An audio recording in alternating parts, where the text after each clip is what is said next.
अस्सलाम वालेकुम dear followers, कैसे हैं आप सब लोग। इस फील्ड में सारे लोग स्कोप का तो पूछते हैं, लेकिन जो एक चीज़ मैं मिस कर रहा हूँ आप लोगों में वो ये है कि आप लोग स्कोप के बारे में तो पूछ रहे हो, लेकिन चैलेंजेस जो हैं उसके बारे में आप लोग स्टडी नहीं कर रहे। अब चैलेंजेस हर बंदे के लिए डिफरेंट हैं।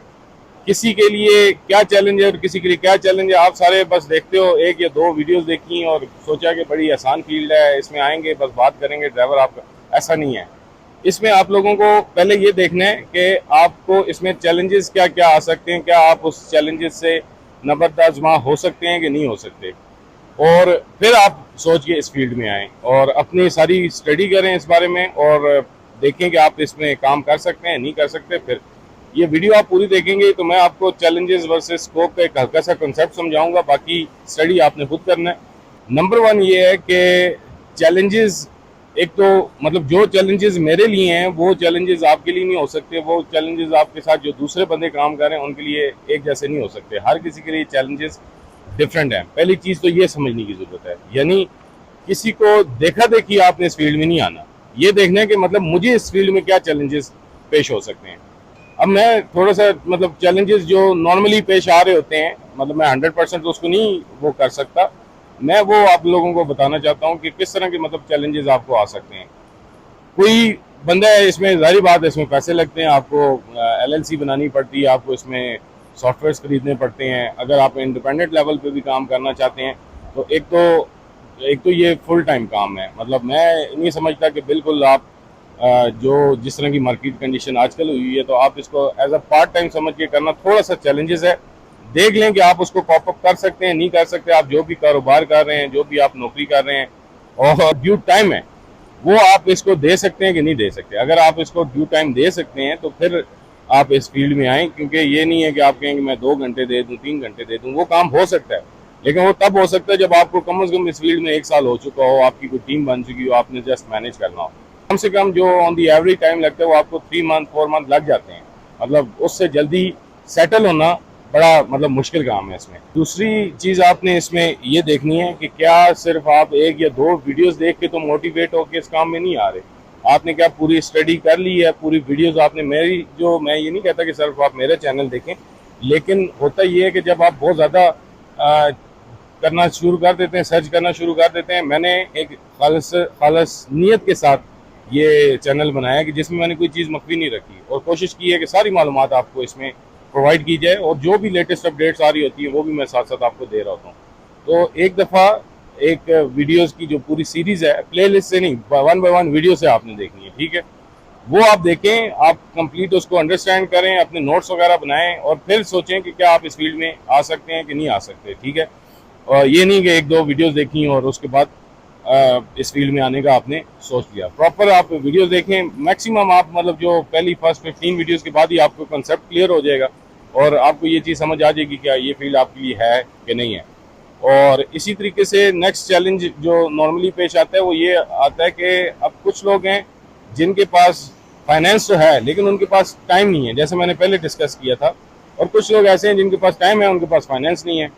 तो ये दोनों चीज़ों को आपने कैटर करना है कि इसमें ये नहीं है कि कोई आपको लाखों करोड़ों रुपए की इन्वेस्टमेंट चाहिए। मिनिमम इन्वेस्टमेंट के साथ भी आप शुरू कर सकते हैं, लेकिन वो इन्वेस्टमेंट वाला तरीकाकार जो है ना वो जुगाड़ू नहीं होना चाहिए। ये नहीं होना चाहिए, मतलब अब मेरे पास लोग आते हैं, मैं उनको ये चीज़ समझाता हूँ कि ये काम आप मतलब एज अ टीम भी करना है तो आप 6 लाख 7 लाख रुपए से इजीली स्टार्ट कर सकते हैं, और मतलब विद बैकअप भी।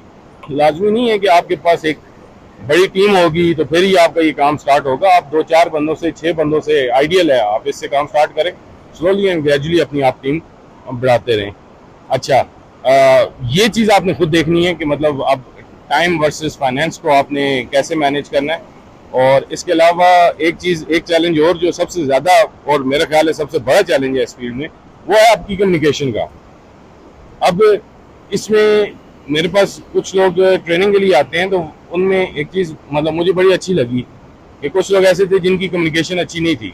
जब मैं ज़ाहिर बात है किसी को ट्रेनिंग पे रखता हूँ, एक इंटरव्यू वगैरह कंडक्ट करने के बाद उनको ट्रेनिंग पे रखता हूँ कि आगे उन्होंने करना क्या है, स्कोप क्या है, कैसे लेके चलना है, ताकि उनको मैं बजाय इसके कि ट्रेनिंग में आ जाएं और उसके बाद वो देख रहे हों कि आगे हमने करना कैसे है। मतलब ट्रेनिंग में तो हम उनको सारा चीज़ें क्लियर कर देंगे, लेकिन वो चीज़ें अगर उनको बाद में क्लियर हों तो मज़ा नहीं है। इसीलिए आपने ये चीज़ देखनी है कि मतलब आपकी अगर कम्युनिकेशन अच्छी है तो फिर आप इंडिविजुअल लेवल पे इस काम में आ सकते हैं, आप इस काम को कर सकते हैं। अगर अच्छी नहीं है तो बेहतर है कि पहले अपनी कम्युनिकेशन की तरफ थोड़ी तवज्जो दें, किसी स्पोकन इंग्लिश की एकेडमी वगैरह को ज्वाइन करके अपनी थोड़ा सा कुछ ना कुछ इंग्लिश को बेहतर करें, फिर आप इसमें जंप इन करें। अब मैं जो पहले बात कर रहा था कि कुछ लोग ऐसे हैं जो बड़े क्लियर होते हैं, उनकी कम्युनिकेशन अच्छी नहीं है, लेकिन वो खुद भी लर्निंग करके प्रॉपर किस्म की, अब उन्हें पता है उन्हें खुद काम नहीं करना, उन्होंने टीम रखनी, उनसे काम कराना है, लेकिन खुद एक दफ़ा प्रोसेस से ज़रूर गुजरते हैं। तो ये बड़ी अच्छी चीज़ है। और मतलब ये this is a challenge, communication एक चैलेंज है, इसमें कम्युनिकेशन आपकी अच्छी होगी, आपके रिजल्ट डिफरेंट हो जाएंगे। इसके अलावा कुछ लोग ऐसे हैं जिन जो ऐसे इलाकों में रह रहे हैं जहाँ पे उनके पास इलेक्ट्रिसिटी के मसले हैं, जहाँ पे उनके पास इंटरनेट के मसले हैं, इन चीज़ों को पहले देख लें कि इसमें जिस जगह पे खास तौर पे आप ड्राइवर को कॉल कर रहे हैं, कुछ कर रहे हैं, आपके पास इलेक्ट्रिसिटी का बैकअप और इंटरनेट का बैकअप, ये चीज़ें आपके पास होनी चाहिए। ड्राइवर्स खास तौर पे जब आप ऑन बोर्ड कर रहे होंगे, आपकी कॉल चल रही होगी, हो सकता है वही ड्राइवर आपके साथ ऑन बोर्ड होने लगे, और अगर ऑन बोर्ड हो चुका हुआ है, अभी डिलीवरी करने जा रहे हैं, उस जगह पे आपका इंटरनेट नहीं है, तो वो ड्राइवर आपके साथ काम नहीं करेगा। तो ये इंटरनेट और इलेक्ट्रिसिटी एक बहुत बड़ा चैलेंज है। अच्छा, अभी भी टारगेट इस तरह नहीं सेट करना कि मैंने $10,000 कमाने हैं, $20,000 कमाने हैं। आपने इसको स्लो एंड स्टडी लेके चलना है। आपने सबसे पहले, जैसे मैंने बताया, कि स्ट्राइव ये करनी है कि पहला डॉलर कैसे अर्न करना है। ठीक है, पहला डॉलर आपने अर्न कर लिया तो उसके बाद ये सोचना है कि मतलब फर्स्ट $1,000 मैंने कैसे अर्न करने हैं, उसके लिए मुझे क्या चीज़ें चाहिए। ऐसा नहीं होगा कि मुझे $10,000 अर्न करने हैं तो मुझे 10 डिस्पैचर रखने पड़ेंगे या 5 डिस्पैचर रखने पड़ेंगे। अब हर डिस्पैचर की कैपेसिटी भी डिफरेंट होगी, हर ट्रक वाला उसके साथ जो चल रहा होगा, उसका कोई ट्रक वाला ऐसा भी होगा जो $200 आपको महीने में बना के दे रहा होगा, कुछ ऐसा भी होंगे जो $1,000 $1,200 आपको महीने में बना के दे रहा होगा ट्रक वाला। इस तरह इसमें लीनियर फार्मूला नहीं है कि आप कहो जी एक डिस्पैचर $1,000 कमा के दे रहा है या एक डिस्पैचर $2,000 कमा के दे रहा है तो 10 डिस्पैचर आपको $10,000 कमा के दे देंगे। ये आपने स्लोली एंड ग्रेजुअली इस चीज़ का जनरेट करना है कि कैसे आपके पास अगर 10 डिस्पैचर्स होंगे, 10 में से आपके 5 या 6 डिस्पैचर बहुत अच्छा काम कर रहे होंगे, 3 या 4 ऐसे होंगे जो बीच में, ये तो नहीं कहता कि उनमें मसला होगा, लेकिन उनके साथ जो ट्रक्स चल रहे होंगे, कहीं ना कहीं ट्रक खराब भी हो जाते हैं, ट्रक्स वालों को डिफरेंट मसले भी आते हैं, बहुत अच्छा भी चल रहा होगा, किसी एक मसले की वजह से भी वो आपसे नाराज़ हो जाते हैं। तो इस तरीके से आपका जो आपको आपको आने वाले जो चैलेंजेस हैं और आपको जो पेश आने वाले, आप जो अपना स्कोप डिफाइन कर रहे हैं, वो भी डिफरेंट होगा। हर बंदे के लिए इसका स्कोप भी डिफरेंट है, हर बंदे के लिए इसके लिए जो चैलेंजेस हैं वो भी डिफरेंट है। ट्रक्स को ऑन बोर्ड करते हैं, मैंने जैसे बताया कि आउट ऑफ 4 एक ट्रक ऐसा होगा कि जो चलना शुरू होगा आपके साथ, सही वाला चलेगा। ठीक है, और इसी तरीके से जब आपने, अगर फर्ज करें आपने $10,000 कमाने का प्लान किया हुआ है, तो डिस्पैचेस की एक तादाद तो आपको चाहिए, लेकिन उसके साथ साथ आपको जो ट्रक्स की तादाद चाहिए वो कम से कम आपके पास डबल तादाद में जो चलने वाले ट्रक्स भी होंगे। मतलब 20 ट्रक्स आपके पास होंगे तो तब आप 10 ट्रक्स की जो आउटपुट है उसको कैलकुलेट कर सकेंगे। यानी ऐसा नहीं होगा कि वो 20 के 20 ट्रक हैं और वो 20 के 20 आपके साथ डेली चल रहे हैं और 20 के 20 आप कह रहे हैं कि मतलब आपको फुट भी दे रहे हैं। ठीक है, तो इसलिए जब भी आप आपने प्लानिंग करनी है, फर्ज करें मैंने जैसे कहा था कि $1,000 एक ट्रक वाला आपको दे रहा है, तो आपने ये प्लानिंग नहीं करनी कि मेरे पास 10 ट्रक आ गए तो मेरे पास $10,000 बनेंगे। आपके पास 20 ट्रक आएंगे तब आपके पास $10,000 बनेंगे। ठीक है, और इसी लिहाज से जो आपके डिस्पैचर्स बैठे हुए हैं उनका भी जो लेवल होगा उसको हैंडल करने का, ये भी आपका स्कोप डिफाइन करेगा कि आप खड़े किधर हैं और आप आगे जा रहे किधर हैं। ये भी हो सकता है कि अगर आप लोगों ने काम स्टार्ट कर दिया है या काम स्टार्ट करने का सोच रहे हैं, तो जिस जगह पे आप रह रहे हैं आपको रेलिवेंट टीम उस तरह की नहीं मिल रही। अगर खुद काम नहीं करना चाह रहे, साथ कोई टीम ऐड करना चाह रहे हैं, तो कुछ इलाके ऐसे होते हैं जिसमें आपको उस तरह के लोग नहीं मिल पा रहे होते या इसी के से, तो वो भी चीज़ आपने देखनी है कि क्या वहाँ पे आपको लोग मिल जाएंगे इस तरह के जो आपके साथ एज अ टीम काम कर सकें, टीम के तौर पे आपके साथ चल सकें। तो इन चीज़ों का आपने ख्याल करना है। चैलेंजेस देखें, मैंने एक वीडियो बनाई थी जो कि रिलेटेड थी स्वॉट एनालिसिस से रिलेटेड, कि आपकी स्ट्रेंथ क्या है, आपकी वीकनेस क्या है, आपकी अपॉर्चुनिटी क्या है और आपके पास थ्रेट्स क्या हैं। इनको जब आप नोट डाउन करेंगे तो आपके लिए चीज़ें आसान हो जाएंगी। मैं ऑनेस्टली बताऊं कि हम आज की डेट में भी जब ड्यूरिंग द प्रोसेस हमारा जब ऑडिट होता है तो उससे पहले हम एक दफ़ा स्वॉट एनालिसिस ज़रूर करते हैं कि मतलब इस टाइम हम कहाँ खड़े हैं, हमारे जो आगे आने वाले चैलेंजेस हैं वो क्या हैं और हमारा आगे टारगेट क्या है, उस टारगेट को हमने कैसे अचीव करना है। तो ये चीज़ें हम करने के बाद आगे अपना टारगेट सेट करते हैं और स्कोप भी उस लिहाज से चेंज होता रहता है विद टाइम। यानी कि मैं आज आपको बता दूं कि इसमें आप लाखों रुपए कमा लेंगे, करोड़ों रुपए कमा लेंगे, ये आपकी अपनी कैपेसिटी के मुताबिक है। सिंपल अल्फाज में आपको मैं स्कोप के बारे में इसका समझाऊं तो वो ये है कि अगर कोई बंदा इंडिविजुअल लेवल पे काम कर रहा है तो उसको अच्छे जो OTR लॉन्ग हॉल करने वाले 2 ट्रक्स चाहिए। 2 ट्रक्स वो अच्छे तरीके से संभाल ले। बड़े ट्रक्स की बात करूँ, इवन बॉक्स ट्रक भी अच्छा कमा लेते हैं, $800-900 आप बॉक्स ट्रक से भी बना लेते हैं। तो जो लेकिन रनिंग में रहें, यानी ये नहीं कि एक आज के दिन आपसे लोड लिया और 3 दिन बाद जो है ना 4 दिन बाद आपसे दूसरा लोड ले रहे हैं, या बाकी डिस्पैचर भी रखे हुए हैं, तो स्कोप आपका खुद ब खुद बन जाएगा। इंडिविजुअल लेवल पे इस टाइम पाकिस्तान में अगर कोई बंदा $1000 बना रहा है तो वो अच्छी इनकम ले रहा है, और 2 ट्रक से आप ना करते भी $1500-2000 कमा सकते हैं। मेरे स्टूडेंट्स में से हैं, मेरे पास उनके वॉइस मैसेजेस और वीडियोस की फॉर्म में पड़े हुए जो कि अच्छा कमा रहे हैं। तो अभी जो इस फील्ड में आ रहे हैं या आ चुके हुए हैं इंडिविजुअल लेवल पे, उनके लिए जो स्कोप ये है कि वो कोशिश करें कि 2 ट्रक्स को हैंडल करें और अपना एक टारगेट सेट करें कि मतलब किस तरीके से।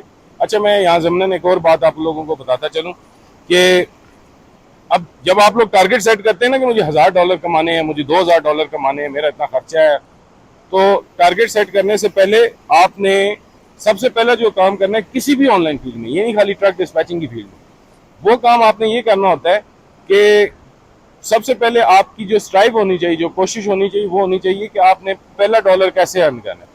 जिस दिन आपके पास पहला डॉलर आ गया, आपका जो मोटिवेशन लेवल है वो आसमान तक चला जाएगा, और इजीली उसके बाद आप जो भी टारगेट सेट करेंगे वो कर लेंगे। आज की डेट में अगर मैं एक न्यूबीज की बात करूं, इंडिविजुअल लेवल पे बात करूं, तो 2 से 3 महीने की या मैक्सिमम 4 महीने के एफर्ट के साथ वो 2 ट्रक्स हैंडल करने के काबिल हो सकता है।